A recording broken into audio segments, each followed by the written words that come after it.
বানের স্রোতে ভাইসা গেছে আমার বুকের ধন, ভাইসা গেছে শখের ভিটা কত আপনজন। স্মরণকালের এক ভয়াবহ বন্যা, এমন মানবিক বিপর্যয়ে আগে দেখেনি ফেনী, নোয়াখালী, কুমিল্লা, লক্ষ্মীপুর তথা কুমিল্লা চট্টগ্রাম অঞ্চলের মানুষ। লুট হয়ে যায় সবুজ পাতা, সবুজ গাছের সারি, বাড়ছে শুধু বুকের ভিতর গুপ্ত আহাজারি। 2024 সালের আগস্টের এই বন্যায় 12টি জেলায় পানিবন্দী হয়ে পড়ে অর্ধ কোটির বেশি মানুষ।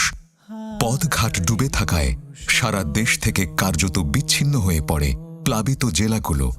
ভাইসা গেছে শখের ভিটা কত আপনজন। আচমকা ধেয়ে আসা এমন দুর্যোগে বানভাসীদের পাশে বিরাট ত্রাণ যজ্ঞ নিয়ে ঝাঁপিয়ে পড়ে সামাজিক সংগঠন আস-সুন্নাহ ফাউন্ডেশন।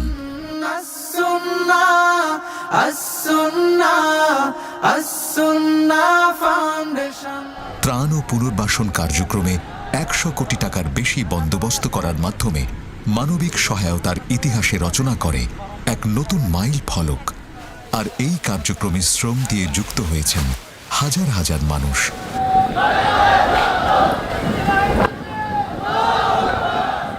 মাত্র 12 দিনে 15 লাখের বেশি মানুষ মোবাইল ব্যাংকিং এবং ওয়েবসাইটের মাধ্যমে অনুদান দিয়েছেন এই ফাউন্ডেশনে। পাশাপাশি কার্যালয়ে এসে ত্রাণ তহবিলে অনুদান দিয়েছে বিভিন্ন সংগঠন ও প্রতিষ্ঠান। এদেশের মানুষের মধ্যে কল্যাণকামিতা এত বেশি যে আমি আপ্লুত কিভাবে এক একটা দুর্যোগে মানুষ ঝাঁপিয়ে পড়ে, শুধু এই বন্যাতেই না, আমি সবসময় দেখেছি।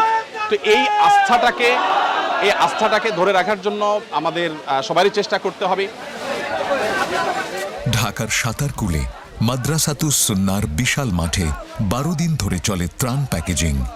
দৈনিক এই কাজে যোগ দেন 2 থেকে 3 হাজার মানুষ। রিকশা চালক থেকে বিশ্ববিদ্যালয়ের শিক্ষক, শিশু থেকে বৃদ্ধ, এমনকি ভিন্ন ধর্মের মানুষও অনেকটা প্রতিযোগিতা করে নিজেকে যুক্ত করেন ত্রাণ প্যাকেজিংয়ের কাজে। এই বিশাল কর্মযজ্ঞ পরিদর্শন করেন ফিলিস্তিনের রাষ্ট্রদূত ও জাতীয় দলের ক্রিকেটার সহ বিশিষ্টজনদের অনেকেই। বন্যা দুর্গত অঞ্চলে মোট 2,20,000 পরিবারের কাছে ত্রাণ পৌঁছে দিয়েছে আস-সুন্নাহ ফাউন্ডেশন। এর মাধ্যমে প্রথম ধাপে 20,000 পরিবারের মধ্যে খেজুর, চিড়া, চিনি, লবণ ইত্যাদি শুকনো খাবার বিতরণ করা হয়। আর দ্বিতীয় ধাপে 1 লাখ পরিবারকে দেয়া হয় চাল, ডাল, তেল ও লবণের প্যাকেজ। এবং তৃতীয় ধাপে 1 লাখ পরিবারের মাঝে দেয়া হয় 25 কেজি করে চাল। এছাড়া গোখাদ্য হিসেবে 67 টন ভুসি সহ 3 ধাপে মোট 4,290.5 টন পণ্য সামগ্রী বিতরণ করা হয়। ফাউন্ডেশনের নিজস্ব তহবিল থেকে দেয়া হয় 3,498 টন চাল, 40 টন চিড়া, 200 টন ডাল, 120 টন খেজুর, 2 লাখ লিটার সয়াবিন তেল, 112.5 টন লবণ, 20 টন চিনি, 1 লাখ লিটার পানি, 67.37 টন ভুসি ইত্যাদি। এছাড়া বিভিন্ন ব্যক্তি, প্রতিষ্ঠান ও সংগঠনের পক্ষ থেকে আসা ত্রাণ সামগ্রীও দুর্গত অঞ্চলে বিতরণ করেছে আস-সুন্নাহ ফাউন্ডেশন। এসবের মধ্যে ছিল 44,888 কেজি চাল, 4,740.5 কেজি ডাল, 2,828 কেজি চিনি, 6,730 কেজি চিড়া, 1,168 কেজি গুড়, 1,792 কেজি খেজুর ইত্যাদি। ত্রাণ বিতরণের দিনগুলোতে প্রতিদিন ঢাকা থেকে কাভার্ড ভ্যান যাত্রা করে বানভাসী অঞ্চলের দিকে। এরপর সেখান থেকে পিকআপ ভ্যানে ত্রাণ সামগ্রী চলে যায় বিভিন্ন উপজেলায়। তারপর সেখান থেকে ছোট বড় নৌকা ও ভেলায় করে দুর্গত অঞ্চলের গহীনে পাঠানো হয় ত্রাণ। আর যেসব জায়গায় সাধারণ মানুষের পক্ষে পৌঁছানো সম্ভব ছিল না, সেখানে ত্রাণ পাঠাতে নেওয়া হয় সেনাবাহিনীর সহযোগিতা।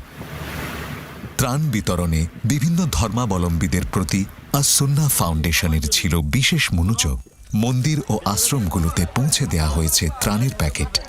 দুর্যোগ চলাকালে বিদ্যুতের চাহিদা মেটাতে ব্যবস্থা করা হয় ভ্রাম্যমাণ জেনারেটরের, যার মাধ্যমে বৈদ্যুতিক লাইট ও মোবাইল ফোনে রিচার্জের সুবিধা পেয়েছেন বন্যা দুর্গতরা।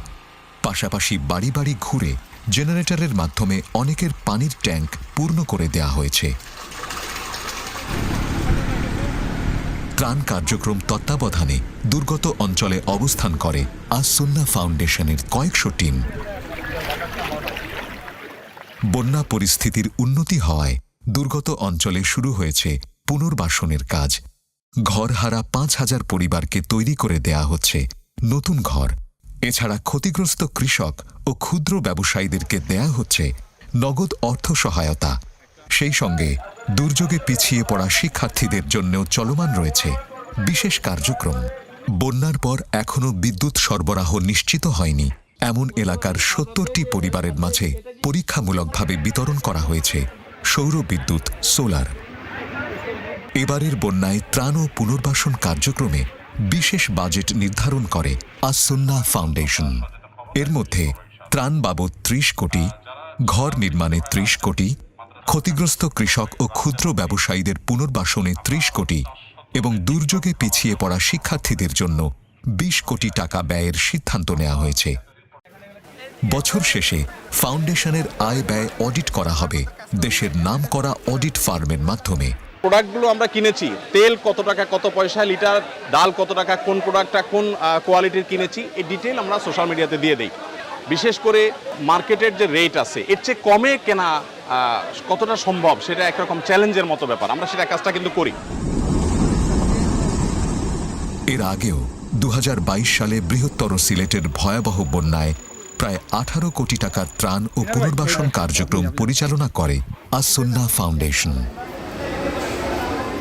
এর সেবামূলক কাজগুলোর মধ্যে রয়েছে জাকাতের অর্থে স্বাবলম্বীকরণ, বেকারত্ব দূরীকরণ, অপ্রশিক্ষিত জনগোষ্ঠীকে কম্পিউটার ও কারিগরি প্রশিক্ষণ দিয়ে চাকরি প্রদান, বৃক্ষরোপণ ইত্যাদি।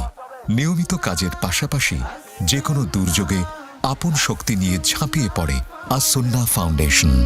মানব সেবার শপথ নিয়ে থাকবো সবার পাশে, কান্না ফেলে অভাবিল সুখেই যেন হাসে।